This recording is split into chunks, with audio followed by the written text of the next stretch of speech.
that wreck and get on the roof right around the driver's side. And Brad Keselowski has been running inside the top 6 all day long. I think this was Carl Edwards' payback for what happened earlier in this race. To come back and just intentionally wreck someone, that's not cool. And I know that it's a little ironic that it's got me saying that, but at least I didn't do it intentionally. Brad knows the deal between him and I. The scary part was that his car went airborne. We probably won't have as many run-ins now as we've had in the past, and that's a good thing. Both of us will probably be better off. After the Atlanta incident, NASCAR placed Edwards on probation for 3 Sprint Cup races and held a meeting this morning here with both drivers, their car owners Jack Roush and Roger Penske, and officials. Afterwards, some of those involved commented. Well, you have to understand that Carl and I have a mutual respect because, in a sense, we're almost the same people. You know, we come from similar backgrounds and, you know, drive the same way. And, you know, so I have a lot of respect for him that before and after the accident. So, you know, hopefully that will stay the same, if not, you know, continue to improve. It's really easy to stand back and throw stones at someone and make little chirps and say things that make you feel better about yourself. But in the end, you know, what I said yesterday holds true, is that the people who know me know that I'm a very, very fair person. And I guess if my biggest fault is standing up for myself, I'll take it. They can fault me all day for that. Jack, do you think that these guys now see eye to eye? No. But I think that they will give one another enough respect that we won't see another occurrence like that. I think that Carl's not likely to have incidental contact with Brad and cause a wreck, and I think that Brad's not likely to have incidental contact with Carl and cause a wreck in the foreseeable future.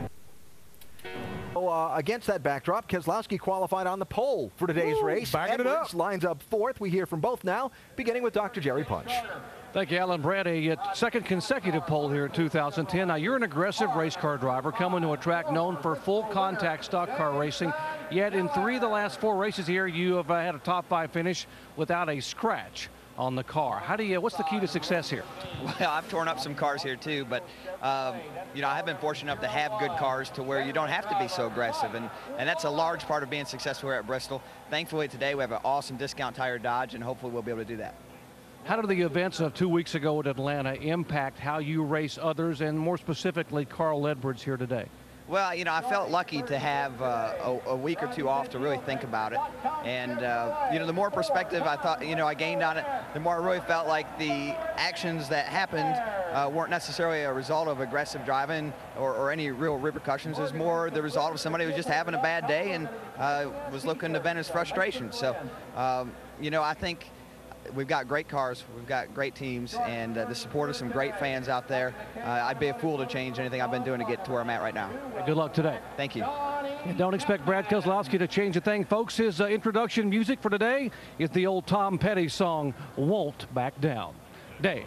Well, Doc, as we move on to nationwide racing here at Bristol, Carl knows that his team has paid attention to the media, his nationwide team. They're race fans. How have you kept them sort of not distracted by what's been going on to focus on today's race?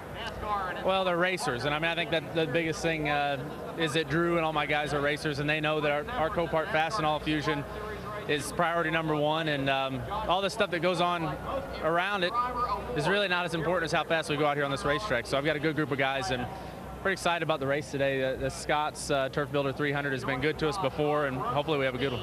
And you said that you have 1 win here in the spring, 4 wins total across the 3 series. How confident are you about today? I feel pretty good. There's a lot of fast cars, so you know, I'd say there's about 5 or 6 guys that are really good. I think Casey Kane is extremely fast, but you know, we haven't had that long run in practice, and there's a little more rubber on the track. So I think this race is going to change a little bit. I think you'll see people run the top, and I just hope we're fast. That's what I'm saying. All right, Carl is our in-race reporter. Got anything you want to say?